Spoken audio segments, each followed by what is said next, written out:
नमस्कार दोस्तों, मैं प्रमोद भारतीय जाति धर्म छोड़ो भाईचारा जोड़ो के जाति धर्म छोड़ो भाईचारा जोड़ो। नमस्कार दोस्तों, आज मैं करने वाला हूं जातिवाद के ऊपर एक बहुत ही बड़ा एक्सपोजे। और इस एक्सपोजे को करने की बहुत ही बड़ी नीड भी है। नीड इसलिए है क्योंकि हमारे समाज में एक ऐसा मैसेज फैलाया जा रहा है कि जातिवाद फैलाने वाले सिर्फ SC ST OBC हैं, जबकि सच्चाई कुछ और ही है। भाइयों और बहनों, असली जातिवादी तो हम ब्राह्मण हैं, क्योंकि बीजेपी और आरएसएस को हमने अपनी पार्टी इसलिए चुना हुआ है क्योंकि बीजेपी और आरएसएस ने शुरू से अपर कास्ट के लोगों को अपनी टॉप पोस्ट पे बिठाया है। और इन्हीं पार्टीज को जब वोट की याद आती है, जब इनको वोट चाहिए होता है, तो इनको SC ST OBC की याद आ जाती है। यही पार्टियां SC ST के लोगों को हिंदुत्व के जाल में फंसाने की कोशिश करती हैं। असल बात तो ये है कि अपर कास्ट के लोग, और उसमें से भी ब्राह्मण लोग, अपने आप को सुपीरियर समझते हैं और SC ST और OBC के लोगों को इंफीरियर समझते हैं। ये सुपीरियोरिटी कॉम्प्लेक्स उनके अंदर घुस चुका है, बस चुका है। और दोस्तों, दलितों के साथ ऐसे ही नफरत करी जाती है जैसे ही अपर कास्ट के लोग मुसलमान भाइयों से नफरत करते हैं। हिंदू मुस्लिम की आग को भी ज्यादा भड़काने वाले जो लोग होते हैं ना, वो ये अपर कास्ट के लोग ही होते हैं, क्योंकि इनको सबसे ज्यादा सुपीरियर रहने का हर टाइम एक कीड़ा होता है दिमाग में। मुसलमानों से पिछले 400 साल का बदला लेना चाहते हैं ये अपर कास्ट के लोग, और दलितों से पिछले 4000 साल की माफी तक भी नहीं मांगना चाहते।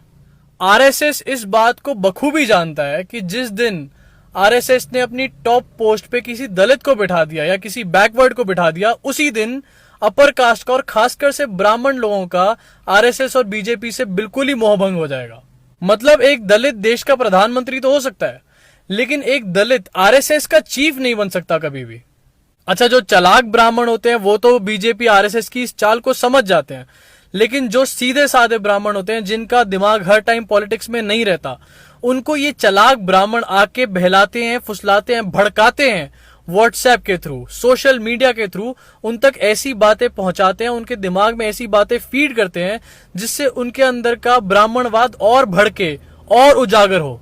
दोस्तों, ब्राह्मण होना गलत नहीं है, लेकिन ब्राह्मणवाद बहुत ही बड़ी गलती है और इस समाज की बहुत ही बड़ी कमी भी।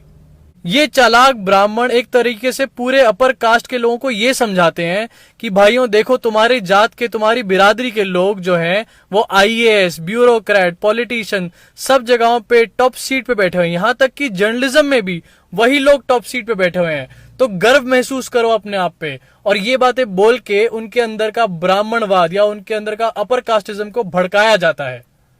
और ये चालाक ब्राह्मण जो होते हैं ना, ये भी अल्टीमेटली आरएसएस से जाके बेवकूफ बन जाते हैं, क्योंकि इनको नहीं पता कि आरएसएस के लोग भी सिर्फ एक पर्टिकुलर टाइप के ब्राह्मण को ही अपने पोस्ट, अपनी जो टॉप लीडरशिप होता है उसको देते हैं। आरएसएस में एक स्पेशल टाइप के ब्राह्मण, यानी कि चित पावन ब्राह्मण जिनको कहा जाता है, सिर्फ उन्हीं को टॉप लीडरशिप दी जाती है। और ये जो चित पावन ब्राह्मण होते हैं, ये और ब्राह्मण को अपने आप से इंफीरियर समझते हैं। तो ये साइकिल है। ये लोग अपने आप को सुपीरियर समझते हैं, दूसरे को इंफीरियर। कुछ लोग उसमें से भी कैटेगराइज हो जाते हैं और अपने आप को सुपीरियर समझने लगते हैं। ब्राह्मणों में भी अपने आप को सुपीरियर और इंफीरियर का कॉन्सेप्ट इन्होंने बना के रखा हुआ एक तरीके से।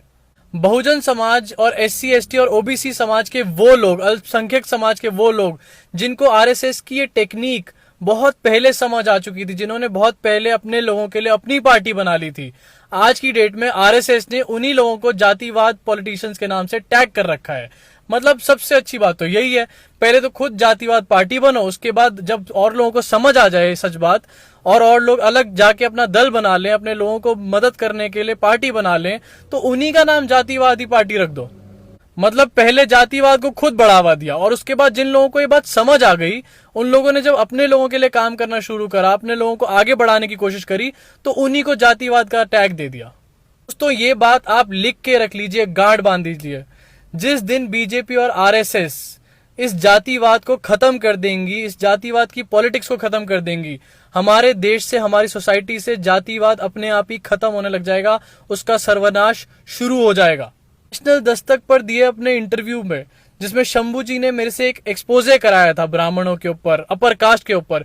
ये वीडियो मैं उसी की कंटिन्यूएशन में बना रहा हूं, और इसलिए बना रहा हूं क्योंकि मैं ठीक तरीके से इस सारे सिस्टम को, इस सारे चक्रव्यूह को एक्सपोज करना चाहता हूं, और चाहता हूं कि ब्राह्मण खुद, अपर कास्ट के लोग खुद इस चक्रव्यूह को तोड़े और कास्टिज्म यानी कि जातिवाद हमारे देश से हमेशा हमेशा के लिए खत्म हो।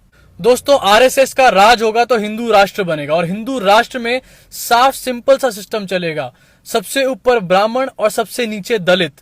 और ये सिस्टम हमें कतई गवारा नहीं है, ये समाज हम टूटने नहीं देंगे। इसलिए मेरी अपील है आप सबसे, जो भी इस जातिवाद के चंगुल में फंस रहा है, जो भी आरएसएस बीजेपी के चंगुल में फंस रहा है, जो ये सोचता है कि जातिवाद और लोग फैला रहे हैं ना कि आरएसएस, इन लोगों से दूर रहिए, इन लोगों से बच के रहिए। मेरा पूरा एजेंडा सिर्फ यही है कि मैं अल्पसंख्यक दलितों को और ओबीसी के लोगों को, आवाज को उनकी ऊपर उठा पाऊं, आगे ला पाऊं। साथ ही साथ मेरा एजेंडा ये भी है कि जो सवर्ण क्लास के लोग, जो सवर्ण समाज के लोग भटक के जातिवाद को और फैलाने का, बढ़ाने का काम दे रहे हैं, बीजेपी आरएसएस की आवाज को और एम्पलीफाई कर रहे हैं, उनको सच बात समझा के वापस उनके घर लेकर आया जाए, वापस उनकी जगह पे लेकर आया जाए, वापस उनको समझाई जाए चीजें, और इस समाज को आगे बढ़ाया जाए एक साथ।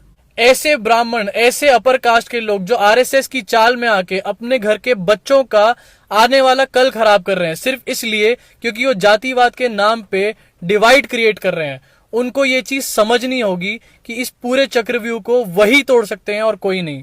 और जातिवाद को अगर खत्म कोई कर सकता है तो उसमें अपर कास्ट और ब्राह्मण को सबसे आगे आना होगा, सबसे पहल करनी होगी, तभी ये जातिवाद का चक्रव्यूह टूट पाएगा। तो दोस्तों, जाइए और बीजेपी की चाल को अगर समझ गए हैं, आरएसएस की चाल को अगर समझ गए हैं, तो और लोगों तक भी ये मैसेज पहुंचाइए, अपने समाज को एकत्रित कीजिए, जिससे अगर कुछ परेशानी आए देश के ऊपर तो हम साथ मिलकर लड़ पाए, हमारे आपस में एक भाईचारा हो।